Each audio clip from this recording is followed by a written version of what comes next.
Well, after almost a week of mass protests on the streets of Libya's major cities, a defiant President Gaddafi has made an appearance on state television to deny rumours he'd fled the country.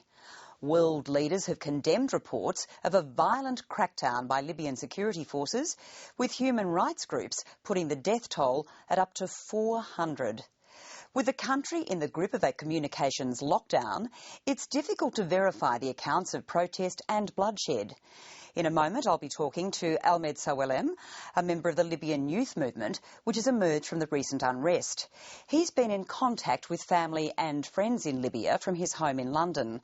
But first, these images and accounts of the Libyan uprising were posted on the internet via Twitter.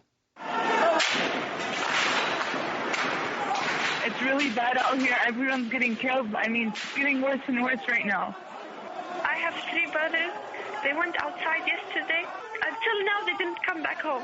They're outside trying to protest, but there is no peaceful protest because they're going to get shot at. My cousin, also his young boy, less than 18, 4 bullets. There are mercenaries coming from all over the world. People are being killed everywhere. You have to tell the world about this.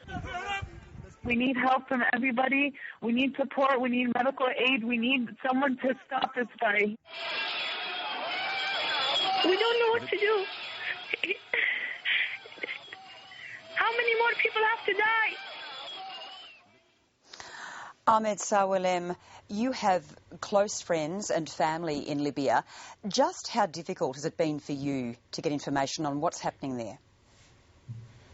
Well, it's for the last day, especially from yesterday, it's been very difficult to get hold of any person inside the country, especially the city of Benghazi. Last night, towards the end of the day, we managed to get some people in Tripoli, and they've been telling us the situation is really bad. No one can go out of the houses. No one can even look outside the window because the snipers are on top of high buildings, and the moment anyone steps out to even try and help the protesters who are actually dying on the floor, they will get shot at. And what are they telling you about the level of violence, in particular casualties? It's basically a real genocide that's happening at the moment. It's a massacre of people. I mean, they can't believe that this person has ruled them for 42 years, and the scenes and the footages that are coming through cannot be even shown on TV because they're very horrific. You can't. I mean, it's just unbelievable. Everyone's crying out. I mean, why is the world still silent? It's just unbelievable. They're crying, please come and do something for us, help us. They need medical aid, they need food. Everything is blocked from this brutal regime. And obviously, as you probably heard, these people are actually from outside the country. They're not Libyans. They're actually foreign mercenaries being hired from all over Africa. And they're coming, they're getting paid for every person they kill. How important do you think has been the use of social media in galvanising the protests and also coordinating them?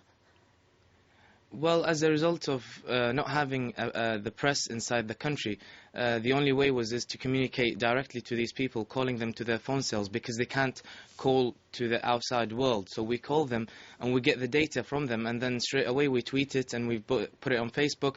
We use all kinds of social media to get the media's attention, and that's how we get in the footages and the videos that are uploaded from inside into the Western and the world's media.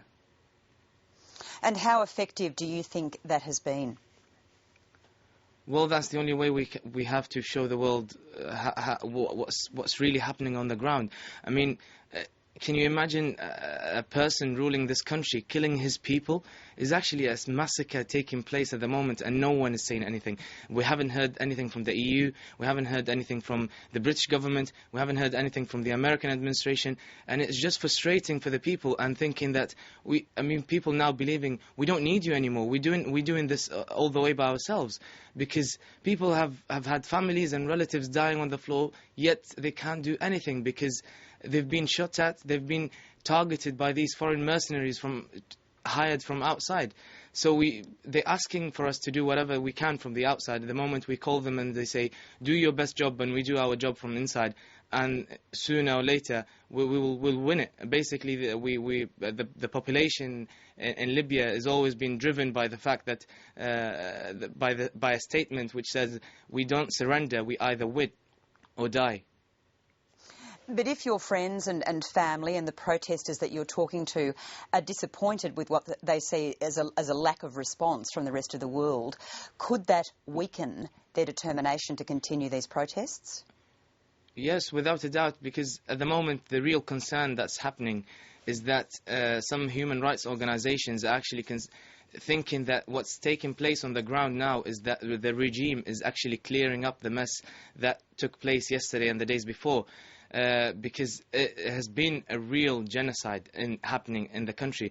So this is a very alerting concern for us, the fact that as soon as the media gets inside and starts to show the real picture, obviously he needs to hide the atrocities that he's done to the country. Where do you think this is headed now? I know you're in London and a long way away, but from what you're picking up, what do you think is going to happen? Well, from what we saw happening with the ambassadors here abroad, they've been stepping down. We've heard that 2 fighter pilots have rejected to bomb certain cities. So basically, we're seeing the army, his basically security forces are collapsing. So we see an end to this regime. But obviously, the concern is getting these foreign mercenaries out of the country. And as a member of the Libyan Youth Movement, what sort of role will you continue to play?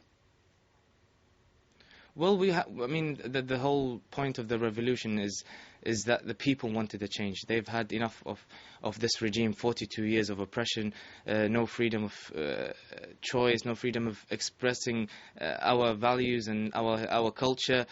We have no political system whatsoever.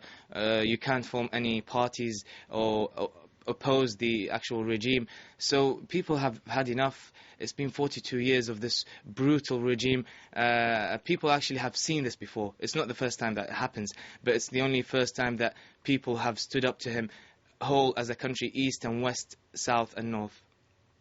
Do you really think this protest can be successful in the way that success was achieved in Egypt? Without a doubt, people have made it clear that there's no going back. We want to carry with this, and all we were asking for is just freedom. We are not drunks, we are not thugs, we are not drug addicts. Listening to the statement that Colonel Gaddafi's son was mentioning is ridiculous. Is very absurd for him to say that we will get into a civil war. We are backwards. We cannot deal with the rich resources that we have in the country.